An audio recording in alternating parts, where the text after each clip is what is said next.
டேய் விக்ரம், இப்பவே காரை எடுடா, நாம உடனே டவுனுக்கு போகணும் என்று சர்வா பதற்றத்துடன் கூறினான். என்னடா சர்வா, விடிகாலையில் எங்கே போகணும், என்ன விஷயம் என்று விக்ரம் திகைத்தபடி கேட்க, பாட்டியும் பதற்றத்துடன், ஏனப்பா சர்வா, என்னாச்சு என்று கேட்டார். பாட்டி, உங்ககிட்ட ஒரு முக்கியமான விஷயம் கேட்கணும். எங்கள் குடும்ப முறைப்படி மஞ்சள் கயிற்றுல தாலி கோக்கிறதுக்கு என்னென்ன விவரங்கள் வேணும் பாட்டி? குன்னூரில் இருக்க டாப் நகைக்கடைக்கு இப்போவே ஃபோன் பண்ணி அக்மார் தங்கத்தில் ஒரு தாலியை ரெடி பண்ண சொல்லுடா விக்ரம் என்று சர்வா தன் அதிரடி பிஸ்னஸ் பாணியில் உத்தரவிட்டான். இதை கேட்டதும் முத்தம்மாள் பாட்டியின் முகத்தில் ஒரு மாபெரும் மகிழ்ச்சியான புன்னகை அரும்பியது. அவரது கண்கள் ஆனந்த கண்ணீரால் குளமாயின. தம்பி சர்வா, ஒரு பொண்ணோட மனசை இவ்வளவு அழகாக புரிஞ்சு வச்சிருக்கியப்பா. மது ரொம்ப கொடுத்து வச்சவ. என்னதான் நீங்கள் ரெஜிஸ்டர் ஆஃபீஸில் கையெழுத்து போட்டு கல்யாணம் பண்ணாலும் நம்ம ஊர் முறைப்படி கழுத்தில் ஒரு தாலி ஏறினா தான் அந்த பிள்ளைக்கும் மனசு நிறையும்பா. நான் இப்போவே அத்தனை பூசை சாமான்களையும் ரெடி பண்ணுறேன். நீ தாலியை மட்டும் ரெடி பண்ணுப்பா என்று பாட்டி நெகிழ்ந்து கூறியவர், அப்புறம் சர்வா தம்பி, நாளைக்கு விடிய காத்தால நிறைஞ்ச முகூர்த்த நாள் இருக்கு, அப்பவே தாலியை கட்டிடுப்பா என்றதும், என்ன பாட்டி, நாளைக்கு வரைக்கும் வெயிட் பண்ணணுமா, இப்போவே பண்ணக்கூடாதா என்று ஏக்கமாக கேட்க, என்னப்பா இது, எது பண்ணாலும் நல்ல நேரத்தில் பண்ணணும் இல்லை? இவ்வளோ வருஷம் பிரிஞ்சிருந்து இப்போ தான் மறுபடியும் ஒன்று சேர்றீங்க. அப்போது எல்லாம் நல்ல நேரத்தில் நடந்தால் தானே உங்களோட வாழ்க்கையும் நல்லா இருக்கும் என்றதும் வேறு வழி இல்லாமல் அரை மனதுடன், சரிங்க பாட்டி, நீங்கள் எப்படி சொல்கிறீங்களோ அதே மாதிரியே பண்ணிடலாம் என்றான் சர்வா. டேய் சர்வா, இது எனக்கே செம்ம சர்ப்ரைஸ்டா. நான் இப்போவே நகைக்கடை ஓனருக்கு ஃபோன் பண்ணி அரை மணி நேரத்தில் அத்தனையும் ஸ்பெஷலாக ரெடி பண்ண சொல்கிறேன் என்று விக்ரமும் துள்ளி குதித்தான். குன்னூரின் அந்த பனி படர்ந்த விடியல் வழக்கத்தை விடவும் சற்றே கூடுதல் குளிர்ச்சியுடனும் அழகியலுடனும் விடிந்திருந்தது. காஃபி எஸ்டேட்களின் இலைகளில் படிந்திருந்த பனித்துளிகள் அதிகாலை சூரியனின் ஒளியில் வைரங்களாய் மின்னின. ஆனால் சர்வாவுக்கு அந்த இயற்கையின் அழகை ரசிக்க நேரம் இருக்கவில்லை. அவன் தன் பிசினஸ் மூளையை விடவும் ஒரு காதலனாக மிக வேகமாக செயல்பட்டு கொண்டிருந்தான். தன் ஆசை காதலி மதுமிதாவிற்கு தரப்போகும் அந்த மாபெரும் வாழ்நாள் சர்ப்ரைஸுக்காக அவனது இதயம் படபடத்து கொண்டிருந்தது. விக்ரம் தாலியை வாங்குவதற்காக நகைக்கடைக்கு கிளம்பி செல்ல சர்வா விறுவிறுவென தங்களின் படுக்கை அறைக்கு திரும்பினான். அங்கே மதுமிதா மெல்ல கண் விழித்தாள். தன் கூந்தலை மெல்ல விரல்களால் ஒதுக்கியபடி மெத்தையிலிருந்து எழுந்து குளியல் அறைக்கு சென்றவள் சில நிமிடங்களில் தயாராகி ஒரு தேவதையைப் போல வெளியே வந்தவளை கண்டு சர்வாவின் கண்கள் அகல விரிந்தன. பின்பு இருவரும் கீழே இறங்கி வந்து டைனிங் டேபிளில் அமர, காலை உணவு அமைதியாக கழிய வார்த்தைகள் பெரிதாக பரிமாறப்படாவிட்டாலும் இருவருக்குள்ளும் ஒரு மௌன காதல் ஓடிக்கொண்டிருந்தது. கிளம்பும்போது சர்வா பாட்டியின் முகத்தை பார்த்து சைகளாலேயே ஒரு பார்வையை பார்த்தான். சர்வாவின் மனதில் உள்ளதை உணர்ந்த பாட்டி அவனுக்கு தைரியம் ஊட்டும் வகையில் புன்னகைத்தார். நீ நல்லபடியா ஆஃபீஸ் கிளம்பி போறாசா, நீ சொன்ன எல்லா ஏற்பாடுகளையும் நான் இங்க சூப்பரா பார்த்துக்கிறேன் என்று பாட்டி ரகசியமாக அவனிடம் கூறி வழி அனுப்பி வைத்தார். பாட்டியின் வார்த்தைகளில் நிம்மதியடைந்தவனோ மதுமிதாவை அழைத்து கொண்டு அலுவலகம் சென்றான். ஆனால் அன்று முழுவதும் அவனுக்கு வேலையில் கவனமே செல்லவில்லை. எப்பொழுதுடா இரவு வரும், அடுத்த நாள் விடிந்தால் மதுவின் கழுத்தில் முறைப்படி தாலி கட்டலாமே என்ற நினைப்பிலேயே அவன் உருகி கொண்டிருந்தான். இதற்கிடையில் விக்ரம் நகை கடைக்கு சென்று சர்வா ஆர்டர் செய்திருந்த அந்த தாலியையும் வாங்கி கொண்டு நேரே வீட்டிற்கு வந்தவன் அதை அப்படியே பாட்டியின் கைகளில் கொண்டு சென்று கொடுத்தான்.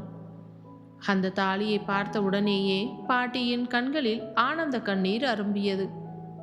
அதை பக்தி சிரத்தையோடு எடுத்துக்கொண்டு சென்று பூஜை அறையில் உள்ள சுவாமி படங்களுக்கு முன்னால் வைத்தார். தீபமேற்றி சாம்பிராணி புகையிட்டு கடவுளிடம் மனதார உருகி வேண்டிக் கொண்டவர், கடவுளே, மது கழுத்துல நாளைக்கு ஏற போற இந்த தாலி ஆயுசுக்கும் அவ கழுத்துல நிறைஞ்சு இருக்கணும்பா. புருஷனும் பொண்டாட்டியும் எந்த காலத்திலையும் எந்த குறைபாடும் தெரியாம சந்தோஷமாகவும் ஒத்துமையாகவும் புள்ள குட்டிகளோட மகிழ்ச்சியாக வாழணும். இவங்களோட வாழ்க்கையில இனி எந்த ஒரு இடைஞ்சலும் வந்துடக்கூடாது என்று மனமாற பிரார்த்தனை செய்துவிட்டு வெளியே வந்த பாட்டி விக்ரமை பார்த்து, விக்ரம் தம்பி, அப்புறம் அந்த புரோகிதருக்கும் சொல்லி வைக்கணுமே என்றார். அதெல்லாம் நான் பார்த்துக்கிறேன் பாட்டி, நீங்க எதை பற்றியும் கவலைப்படாதீங்க என்று நம்பிக்கை அளித்த விக்ரம் உடனடியாக அலுவலகத்திற்கு திரும்பி சர்வாவை சந்தித்தான். அலுவலக அறையில் விக்ரம் உள்ளே நுழைந்து விஷயத்தை அவனிடம் கூறியதும் சர்வாவிற்கு சந்தோஷம் தாங்க முடியவில்லை. சரிடா மச்சான், ஒரு பெரிய விஷயத்தையே நம்ம வெற்றிகரமாக முடிச்சிட்டோம். நாளைக்கு காலையில் முகூர்த்தம் வர்ற வரைக்கும் மதுவுக்கு எதுவுமே தெரியாமல் இதை சர்ப்ரைஸாக மெயின்டைன் பண்ணணும். அப்புறம் இன்னைக்கு மிட் நைட்டுக்கு மேலே டெக்கரேஷன் ஆட்களை வீட்டுக்கு வர சொல்லிடு. மொத்தமாக நம்ம ஆஃபீஸ் ஸ்டாஃப் எல்லாரையுமே இன்வைட் பண்ணிடு, ஓகேவா? அப்புறம் நம்ம பிஸ்னஸ் ரிலேட்டடான முக்கியமானவங்களையும் கூப்பிடு. கல்யாணம் நம்ம வீட்டில் தான் நடக்க போகுது என்று சர்வா அடுக்கி கொண்டே போனான். உடனே விக்ரம், அதெல்லாம் ஓகேடா மச்சான், ஆனால் கல்யாணத்துக்கு பொண்ணுக்கும் மாப்பிள்ளைக்கும் ட்ரெஸ் எடுக்கணுமே, அதை இன்னும் நம்ம எடுக்கவே இல்லையே என்று நெற்றியை சுருக்கினான். சர்வா மெலிதாக சிரித்தவன், ஏண்டா இவ்வளோ யோசிச்சேனா அதை யோசிக்காமல் இருப்பேனா? ஆல்ரெடி ட்ரெஸ் எல்லாம் ஆர்டர் பண்ணியாச்சு, இன்னும் கொஞ்ச நேரத்தில் வீட்டுக்கு ரிசீவ் ஆகிடும். நீ இப்போ என்ன பண்ணுறனா, பாட்டிக்கு ஃபோன் பண்ணி வீட்டில் இருக்க மதுவோட அளவு ப்ளவுஸை ஒன்று எடுத்து வைக்க சொல்லு.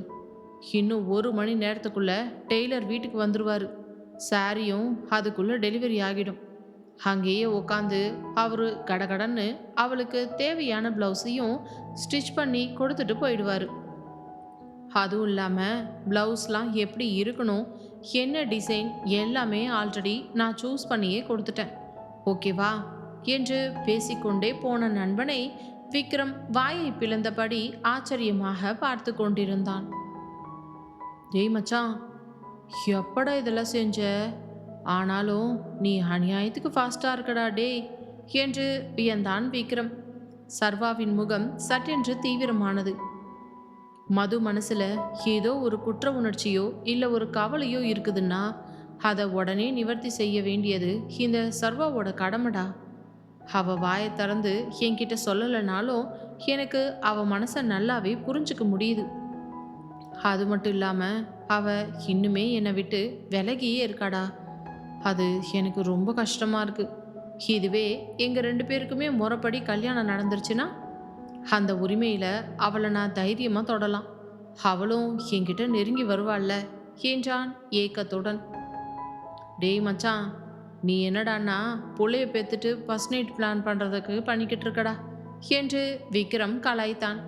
பின்னர் திடீரென்று ஏதோ ஞாபகம் வந்தவனாக, ஆமாம் மச்சான், எனக்கு ஒரு டவுட்டு என்றதும், உனக்கு எப்பவுமே கேவலமான டவுட்டு தானே வரும், என்னன்னு கேட்டு தொலை என்றான் சர்வா சலிப்புடன்.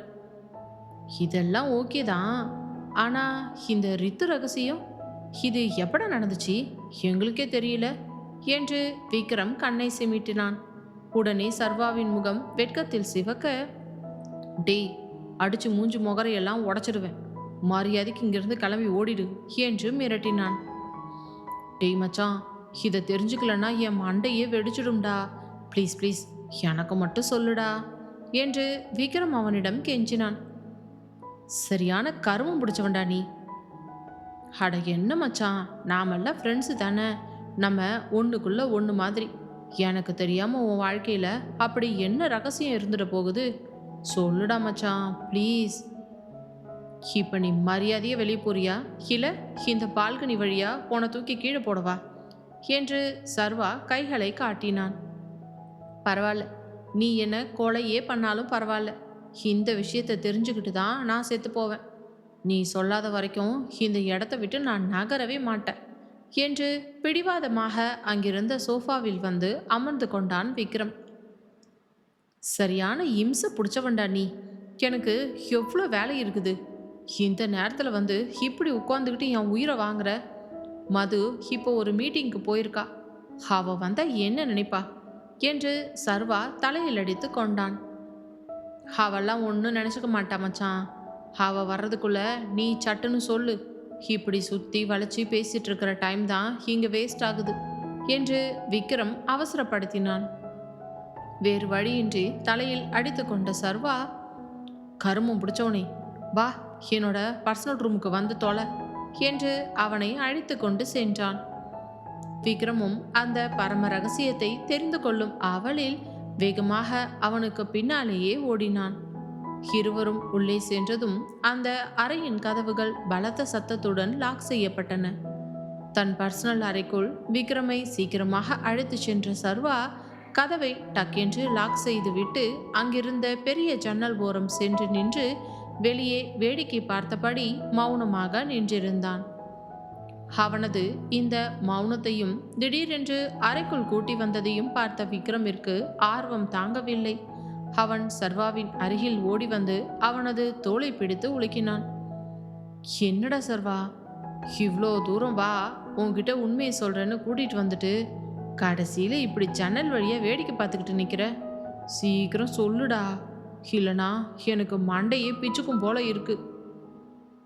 ஏண்டா அசிங்கம் பிடிச்சவனே, என்னோட பர்சனல் விஷயத்தை தெரிஞ்சுக்கிறதுல உனக்கு அப்படி என்னடா ஒரு ஆர்வம் என்று அவன் முகத்தில் காரி துப்புவது போல கேட்க, விக்ரமோ தன் முகத்தை லேசாக துடைத்து கொண்டு, அதை பற்றியெல்லாம் எனக்கு கவலை இல்லைடா.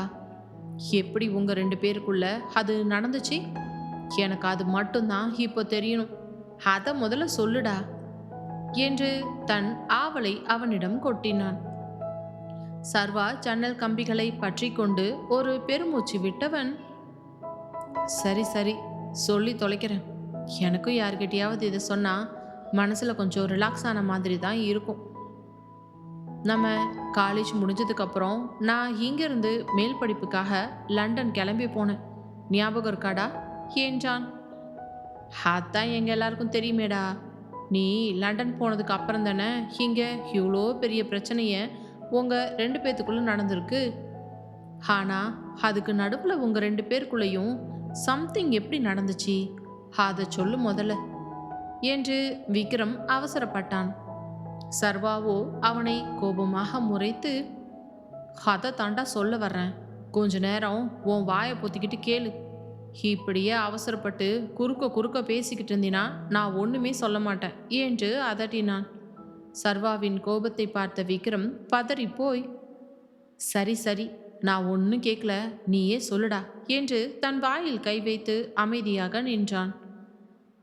சர்வா தன் தொண்டையை கனைத்து கொண்டு தன் நினைவுகளை 3 வருடங்களுக்கு முன்னால் கொண்டு சென்றான். நான் லண்டன் போயிட்டு ஃபஸ்ட்டு ஒரு 4 மாதம் அங்கே தான் கம்முன்னு இருந்தேன்டா. அப்புறம் அது கூட ஃபோனில் பேசுறது, வீடியோ காலில் பேசுறது, மெசேஜில் சேட் பண்ணிக்கிறது, இப்படி தான் நாட்கள் கொஞ்சம் கொஞ்சமாக கழிஞ்சுக்கிட்டு இருந்துச்சு. ஆனால் என்னவோ தெரியல விக்ரம், மதுவை நான் ரொம்பவே மிஸ் பண்ணுற மாதிரி எனக்கு ஒரு ஃபீல் ஆச்சு. அப்போ தான் ஒரு நாள் மது எனக்கு ஃபோன் பண்ணா. சர்வா, எனக்கு ரொம்ப முடியலடா, ஜோரம் அடிச்சிட்ருக்குது, அதனால தான் நான் உனக்கு கால் பண்ணலை அப்படின்னு சொல்லி அழுதா. அவளோட அழுக சத்தத்தை கேட்டதும் எனக்கு மனசு கேட்கவே இல்லைடா. அதுக்கப்புறம் நான் அங்கே லீவை போட்டுட்டு சட்டுன்னு அடுத்த ஃப்ளைட்லேயே இந்தியாவுக்கு புறப்பட்டு வந்துட்டேன் என்று சர்வா சொல்லி முடிக்க, விக்ரம் அதிர்ச்சியின் உச்சத்திற்கே சென்றவன், இருடாப்பா ஒரு நிமிஷம், நீ எப்படா இந்தியா வந்த? அது இங்க யாருக்குமே தெரியாதே என்று கத்தினான். சர்வாவும் புன்னகைத்து விட்டு, உங்க யாருக்கும் தெரியக்கூடாதுன்னு தானடா நான் சொல்லலை. முக்கியமா என் அப்பா அம்மாவுக்கே நான் இந்தியா வந்த விஷயம் தெரியவே கூடாது. ஏன் மதுவுக்கு கூட நான் இந்தியா வர விஷயம் தெரியாதுன்னா பார்த்துக்கோ ஏன் என்றான். அடப்பாவி, அவளுக்கே தெரியாம அவ்வளவு சர்ப்ரைஸா வந்தியாடா என்று விக்ரம் வாயை பிளந்து கொண்டு கேட்டான்.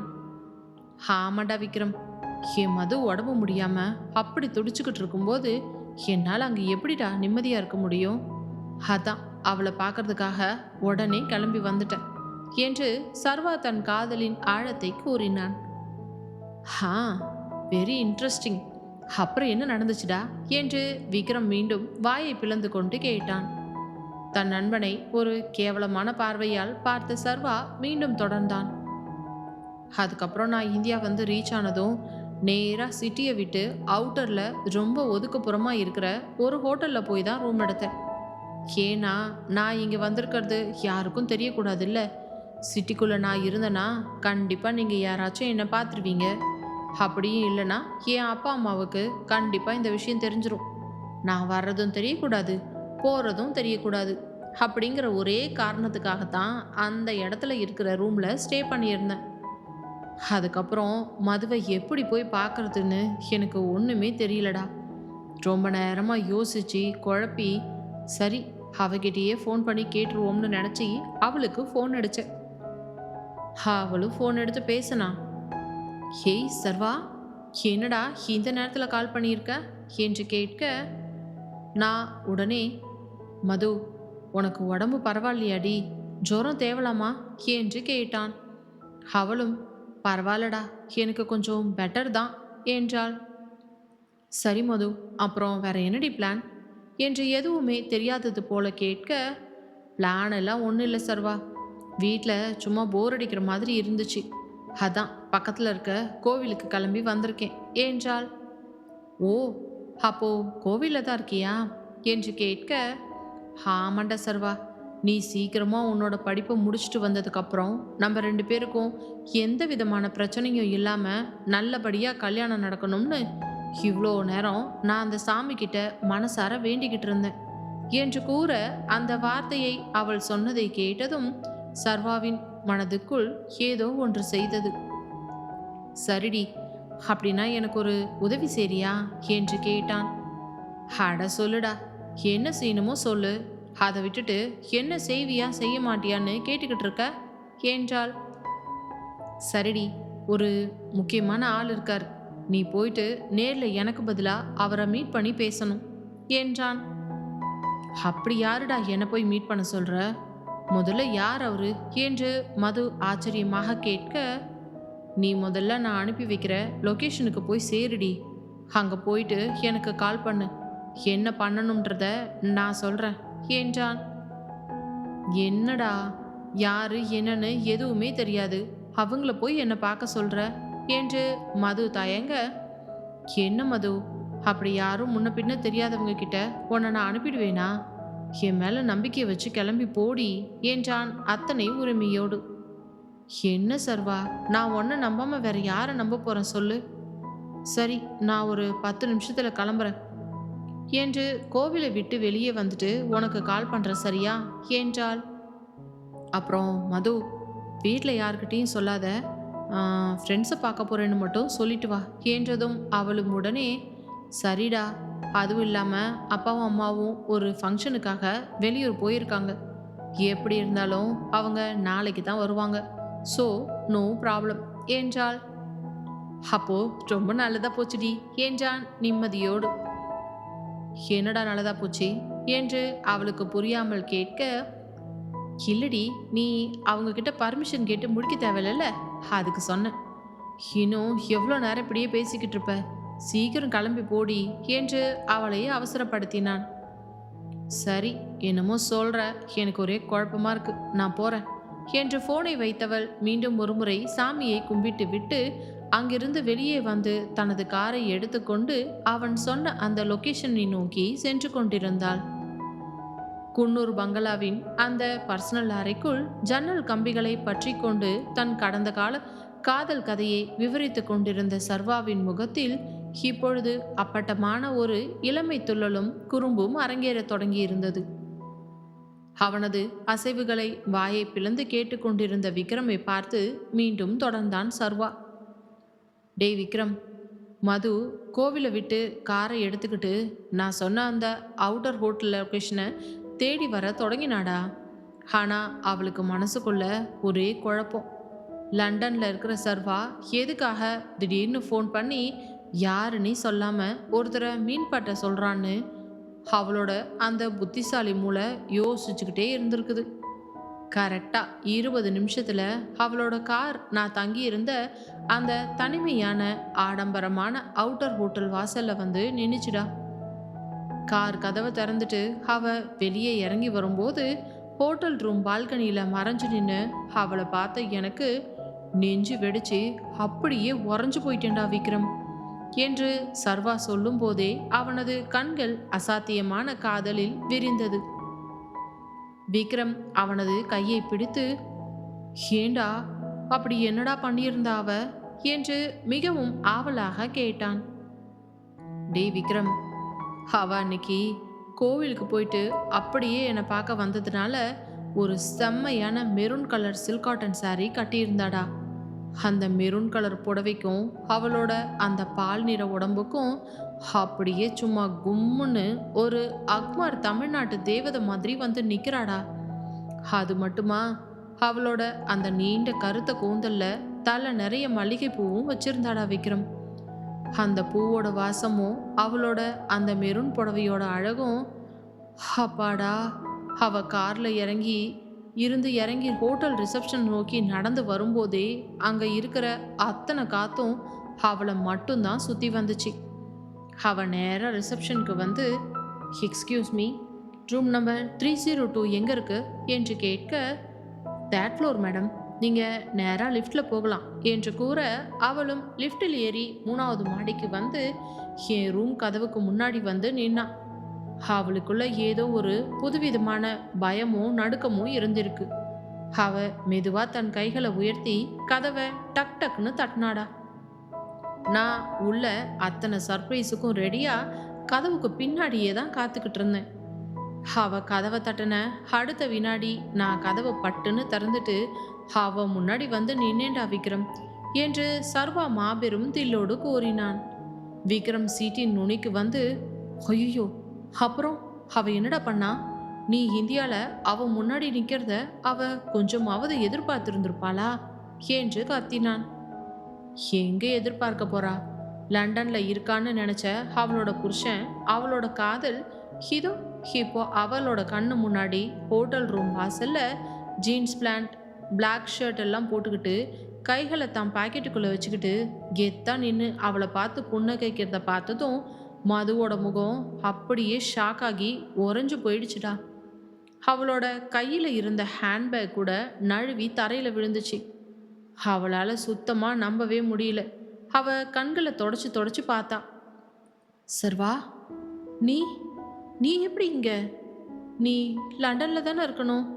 நான் நிஜமாக உன்னதை பார்க்குறேனா இல்லை இது ஏதாச்சும் கனவாடான்னு அவளோட அந்த செல்ல உதடுகள் நடுங்க கேட்டுச்சுடா விக்ரம். பல மாசங்கள் கழிச்சு நாங்கள் 2 பேரும் நேருக்கு நேர் சந்திக்கிறோம்.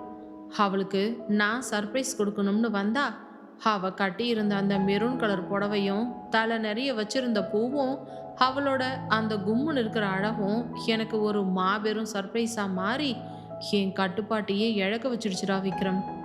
நான் ஒரு வார்த்தை கூட பேசல. அவளை அப்படியே இமை கொட்டாமல் பார்த்துக்கிட்டே ஒரே இழுப்பா அவளோட கையை பிடிச்சி ரூமுக்குள்ளே இழுத்து கதவை லாக் பண்ணிட்டேன். ஹோட்டல் ரூமின் பிரம்மாண்டமான கதவு டாங் என்று மூடப்பட்டு லாக் செய்யப்பட்ட அந்த வினாடியில் மதுமிதாவின் இதயம் 100 கிலோமீட்டர் வேகத்தில் துடிக்கத் தொடங்கியது. மதுமிதா ஒரு வார்த்தை கூட பேசாமல் ஒரே பாய்ச்சலாக ஓடி வந்து சர்வாவை தன் 2 கரங்களாலும் இறுக்கமாக அவனோட மார்போடு சேர்த்து அணைத்து கொள்ள அவளது அத்தனை மாத பிரிவின் ஏக்கமும் அந்த ஒற்றை அணைப்பில் வெடித்தது. அவளது தலை நிறைய இருந்த அந்த மல்லிகை பூக்கள் சர்வாவின் முகத்தில் உரசி அவனது உணர்ச்சிகளை அடியோடு கிளப்பிக் கொண்டிருக்க, சர்வாவின் மார்பில் முகம் புதைத்தவள் மெதுவாக தன் தலையை நிமிர்த்தி அவன் காந்த கண்களை பார்த்தாள். சர்வா, என்னடா இப்படி திடீர்னு வந்து சர்ப்ரைஸ்ன்னு சொல்லி சாக்கு கொடுக்குற? உன்னை இப்போ இங்கே என் கண்ணு முன்னாடி பார்ப்பேன்னு நான் கனவுல கூட நினைக்கலடா என்று மதுமிதா மூச்சரைக்க கேட்டாள். அப்படி சொல்லும் போதே அவளது பெரிய விழிகளில் இருந்து இவ்வளவு நாள் அடக்கி வைத்திருந்த அத்தனை தவிப்பும் கண்ணீராக உருகி வழிந்து அவளது கன்னங்களை நனைக்க, அவளை அறியாமலேயே அவள் கண் கலங்க ஆரம்பித்தாள். தன் காதலிக்கு ஒரு மாபெரும் இன்ப அதிர்ச்சி கொடுத்து அவளது முகத்தில் இன்னும் சந்தோஷத்தை பார்க்க வேண்டும் என்று நினைத்து கொண்டிருந்த சர்வாவுக்கு மதுமிதா திடீரென்று தன் கண்ணு முன்னாடி அழுது கலங்கிறத பார்த்த உடனே அவனுக்கு என்ன ஏதுன்னு புரியாம பயங்கரமா பதட்டமாகிடுச்சு. லண்டன் பிஸ்னஸ் மேட வர தன் திமிர காட்டும் அந்த சர்வேஷ் தன் காதலியின் கண்ணீருக்கு முன்னால அடியோட பதறி போனான். அவன் பட்டென்று அவளது தாடையை மென்மையாக தன் விரல்களால் பிடித்து நிமிர்த்தி பிடித்தவன் அவளது கலங்கிய கண்களை தன் விழிகளால் ஊடுருவி அவளது முகத்தை பார்த்து தவிப்போடு கேட்டான். ஏண்டி, ஏன் இப்படி அழுகிற? உனக்கு சர்ப்ரைஸ் கொடுக்கலாம்னு நான் வந்தா நீ என்னடான்னா இங்க வந்து நின்று கண்ணீர் வடிச்சுக்கிட்டு இருக்க. ஏன் அழுகுற மது? என்னாச்சுடி உனக்கு என்று அவனது குரல் பதற்றத்தில் நடுங்கியது. மதுமிதா தன் கண்களில் இருந்து வழியும் கண்ணீரை துடைக்காமல் அவனது சட்டை காலரை பற்றி கொண்டு கண் கலங்கி கொண்டே, இதை நான் என் வாழ்க்கையிலே எதிர்பார்க்கவே இல்லை சர்வா. மேல் படிப்புக்காக நீ லண்டன் கிளம்பி போனப்ப கிட்டத்தட்ட இன்னும் 2-3 வருஷத்துக்கு உன்னை நேரில் பார்க்கவே முடியாது, நான் ஒத்தையாத்தான் கிடக்கணும்னு நினச்சிட்டே இருந்தேன்டா. ஆனால் நீ இப்போ திடீர்னு எனக்கு ஒரு வார்த்தை கூட சொல்லாமல் என் கண்ணு முன்னாடி வந்து நிற்கிற பாரு, அது எனக்கு ஒரு மாதிரி எமோஷ்னலாக ஃபீல் ஆயிடுச்சுடா. அந்த சந்தோஷத்தை தாங்க முடியாமல் தான் எனக்கு கண்ணீர் வருதுடா சர்வா என்று விம்மி அழுது கொண்டே கூறினாள். அவளது அந்த பாசமான பேச்சை கேட்டதும் சர்வாவின் நெஞ்சம் அப்படியே உருகி போனது. அவளது அழகிய முகத்தில் வழிந்த கண்ணீரை தனது கட்டை விரல் கொண்டு மெதுவாக துடைத்து விட்டவன் அவளது காதோரம் குனிந்து அத்தனை ஆசையோடு பேசத் தொடங்கினான். இல்லடி மது, உனக்கு உடம்பு சரியில்லாமல் பயங்கரமாக ஜுரம் அடிக்குதுன்னு நீ ஃபோனில் சொல்லி அழும்போது உன்னை அந்த நிலமையில இங்கே தவிக்க விட்டுட்டு என்னால் எப்படிடி லண்டனில் நிம்மதியாக இருக்க முடியும்? நீ இங்கே இப்படி துடிச்சுக்கிட்டு இருக்கும்போது என் படிப்பு எனக்கு பெருசாக தெரியலடி. அதான் உன்னை பார்க்கறதுக்காக உடனே அடுத்த ஃப்ளைட்டை பிடிச்சி கிளம்பி வந்துட்டேன். அதுவும் இல்லாமல் நான் இந்த ஊருக்கு வர்றதும் போகிறதும் என் அப்பா அம்மாவுக்கோ இல்லை ஃப்ரெண்ட்ஸுக்கோ யாருக்குமே தெரியக்கூடாதுன்னு தான் சிட்டிக்கு அவுட்டரில் இருக்கிற இந்த ஹோட்டலில் வந்து சீக்கிரட்டாக ரூம் எடுத்து ஸ்டே பண்ணியிருக்கேன். வெளியிலையும் என்னால் வர முடியாதுடி. அப்புறம் நான் வந்த விஷயம் எல்லாருக்குமே தெரிஞ்சிடும். ஆனாலும் உன்னை பார்க்காம என்னால் லண்டன் திரும்ப முடியாது இல்லையா? அதான் உன்னை எப்படியாவது இங்கே வர வைக்கணும்னு ஒரு சின்ன நாடகம் ஆடி இந்த லொக்கேஷனுக்கு கிளம்பி வர சொன்னேன். ஆனால் உங்கள் அப்பாவும் அம்மாவும் ஒரு ஃபங்க்ஷனுக்காக வெளியூர் போயிருக்காங்கிற விஷயம் எனக்கு முன்னாடியே தெரியாதுடி. அவங்க மட்டும் வீட்டில் இல்லைங்கிறது எனக்கு முன்னாடியே தெரிஞ்சிருந்தா நான் கண்டிப்பாக இந்த ஹோட்டலுக்கு வந்திருக்கவே மாட்டேன் மது. யாருக்கும் தெரியாமல் நேராக உன்னோட வீட்டுக்கு தான் நான் வந்திருப்பேன். உன்னோட வீட்டில் வச்சே உனக்கு பெரிய சர்ப்ரைஸும் கொடுத்துருப்பண்டி என்று சர்வா தன் காதலின் அத்தனை ரகசிய தவிப்பையும் அவளிடம் கொட்டி தீர்த்தான். தன் மீதி இருந்த அவனுடைய அந்த அளவிட முடியாத மாபெரும் காதலை பார்த்து பிரமித்து போன மதுமிதாவிற்கு அவளது இதயம் அடியோடு உறைந்து போனது போல இருந்தது. தனக்காக ஒருவன் லண்டனிலிருந்து துடிதுடித்து ஓடி வந்திருக்கிறான் என்ற அந்த பெருமிதத்தில் மீண்டும் அவள் அவன் மார்பில் தன் முகத்தை அசுர வேகத்தில் புதைத்து கொண்டு அவனது உடம்பை தன் இரு கைகளால் இறுக கட்டி கொண்டாள். தேங்க்ஸ் சர்வா, தேங்க்யூ ஸோ மச்டா. நீ என் மேலே இந்த அளவுக்கு பாசம் வச்சிருக்கேன்னு எனக்கு இப்போ நல்லா புரியுதுடா. எனக்காக இவ்வளவு தூரத்துலேருந்து மனசு துடிச்சு போய் ஓடி வந்து என் முன்னாடி நிற்கிற பாரு. உன்ன மாதிரி ஒரு காதலன் கிடைக்க நான் நிஜமாவே ரொம்ப கொடுத்து வச்சிருக்கணும்டா சர்வா என்று சொல்லி அவன் மார்பில் இன்னும் இன்னும் தன் முகத்தை ஆழமாக புதைத்து கொண்டாள். அவள் தனக்குள்ளே இன்னும் நெருங்க சர்வாவின் இதய துடிப்போ தாறுமாறாக துடிக்கத் தொடங்கியது. அவளது நெஞ்சு டக் டக் என்று அடித்து கொள்ளும் சத்தம் அந்த மூடிய அறைக்குள் மதுமிதாவிற்கும் தெளிவாக கேட்டது. ஏற்கனவே அவளை அந்த புடவையில் பார்த்ததுமே அவனுக்கு ஒரு மாதிரியாகித்தான் நின்றிருந்தான். அந்த மெரு நிறமும் அவளது பால் நிற உடம்பும் அவனது கட்டுப்பாட்டை சோதித்து கொண்டிருந்தது. அதே நேரம் அவள் தலையில் இருந்த அந்த மல்லிகைப்பூவின் வாசமும் அவனது ஆண்மையின் உணர்ச்சிகளை பயங்கரமாக கிளப்பி விட்டு கொண்டிருக்க, அதே நேரம் மதுமிதாவும் அவன் மார்பில் தன் முகத்தை இன்னும் பலமாக புதைத்து கொண்டாள். அவள் அப்படி நெருங்கும் பொழுது அவளது அந்த அனலான மூச்சு காற்று சர்வாவின் மார்பின் மேல் படும் பொழுது அவனால் தன் கட்டுப்பாட்டை சற்றும் இழுத்து பிடிக்கவே முடியவில்லை. அவனது அத்தனை பொறுமையும் அந்த வினாடியில் காற்றில் பறந்து போனது. சர்வா மெதுவாக அவளது முகத்தை தன் கைகளால் நிமிர்த்தி தன்னை நேராக பார்க்க வைத்தவன் அவளது சிவந்த உதடுகளையும் அழுது வீங்கிய அந்த மான் விழிகளையும் பார்த்துவிட்டு மெல்ல குனிந்து அவளது நெற்றியில் தன் இதழினை பலமாக பதிக்க மதுமிதா தன் கண்களை அப்படியே மூடி தன் காதலின் அந்த ஸ்பரிசத்தை அத்தனை அழகாக ரசித்து கிறங்கி நின்றாள். அவனது வேகம் அத்தோடு நிற்கவில்லை. அழுது கொண்டிருந்த அவளுடைய கண்களுக்கு, அவளது கூர்மையான மூக்குக்கு, சிவந்த கன்னங்கள் என்று அத்தனை இடங்களிலும் தன் எதிர்களை வைத்து ஒரு மாபெரும் முத்த ஊர்வலத்தையே நடத்தி கொண்டிருந்தான் சர்வேஷ். அவளது முகமெங்கும் அவனது எச்சில் படர மதுமிதா அவனது அணைப்பில் அப்படியே உருகி போனாள். கடைசியாக அவளது அத்தனை தவிப்பிற்கும் காரணமான அந்த சிவந்த உதடுகளுக்கு முன்னால் வந்து நின்றான் சர்வா. அவனது அனல் மூச்சு அவளது உதடுகளில் பட்டு தெறிக்க அவன் மென்மையாக அத்தனை நளினமாக அவளது இதழுடன் தன் இதழை ஒத்தி எடுத்தான்.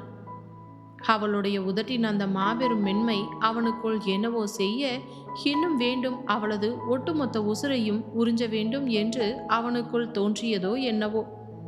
அடுத்த கணமே அவளது இதழை மொத்தமாக தன் இதழுக்குள் சிறையெடுத்தான் சர்வேஷ். இந்த திடீர் மாபெரும் முத்த தாக்குதலை கொஞ்சம் கூட எதிர்பார்க்காத மதுமிதா ஒரு வினாடி அப்படியே தடுமாறி நின்று கொண்டிருக்க சர்வா அவளை அத்தோடு விடவில்லை. அப்படியே அவளது இடையை வளைத்து அவளை அங்கிருந்து இழுத்துச் சென்று அங்கிருந்து அந்த அறையின் சுவற்றோரம் பலமாக சாய்த்து பிடித்தான். அவளது முதுகு சுவரில் முட்ட அவனது அசுர உடம்பு அவளை சுவரோடு சேர்த்து அழுத்தியது. குச்சி மிட்டாயை சப்பி சாப்பிடும் சின்ன குழந்தைகளைப் போல அவளது இதழ்களை தன் இதழுக்குள் போட்டு சற்றும் இரக்கமில்லாமல் பாடாக படுத்தி கொண்டிருந்தான் சர்வேஷ். அவனது முத்தத்தின் வேகம் தாறுமாறாக தெறிக்கவிட்டு கொண்டிருந்தது. ஒரு கட்டத்திற்கு மேல் மதுமிதாவினாலும் அவளது உடம்பிற்குள் வெடித்த அந்த புதிய உணர்ச்சிகளை கட்டுப்படுத்த முடியாமல் போனது. அவளது அத்தனை தடைகளும் உடைந்து நொறுங்கின. அவள் மெதுவாக தன் இரு கரங்களாலும் அவனை கெட்டியாக அணைத்து அவனது முதுகில் தன் விரல்களால் இறுக்கமாக பிடித்து கொண்டாள். பிறகு அவளது கைகள் மெதுவாக அவனது பிடரிக்கு சென்று அவனுடைய சுருள் தலைமுடிக்குள் தன் பிஞ்சு விரல்களை நுழைத்து அதை தன் வசம் இழுத்து பலமாக அழுத்தி பிடிக்க அவளது விரல்கள் தன் தலைமுடியை அப்படி வலுவாக அழுத்தி பிடித்த அந்த வினாடி சர்வாவின் நெஞ்சுக்குள் இருந்த அத்தனை ஆண்மையின் உணர்ச்சிகளும் ஒரே அடியாக எரிமலை போல வெடித்து சிதறியது. அந்த மூடிய ஹோட்டல் அறைக்குள் அந்த இரண்டு இளம் நெஞ்சங்களின் எல்லையற்ற காதல் சும்மா தெறிக்க விடுற மாதிரி ஒரு தாறுமாறான வரலாற்று பக்கமாக மாறத் தொடங்கியது. குன்னூர் பங்களாவின் பர்சனல் அறைக்குள் இதையெல்லாம் அணு அணுவாக கேட்டுக்கொண்டிருந்த விக்ரம் தன் வாயில் கையை வைத்து கொண்டு, அட பாவி சர்வா, நீ சும்மா ஹிந்தி சீரியல்ல வர்ற மாதிரி தாறுமாற தெறிக்க விட்டுட்டியடா அன்னைக்கு. சரி சரி, அப்புறம் என்னடா நடந்துச்சு என்று தன் வாயை பிளந்து கொண்டு வியப்பின் உச்சத்தில் நின்றான். சர்வா தன் மீசையை முறுக்கிக் கொண்டு அனல் பறக்கும் கெத்தோடு விக்ரமை பார்த்து தாறுமாறாக சிரித்தான்.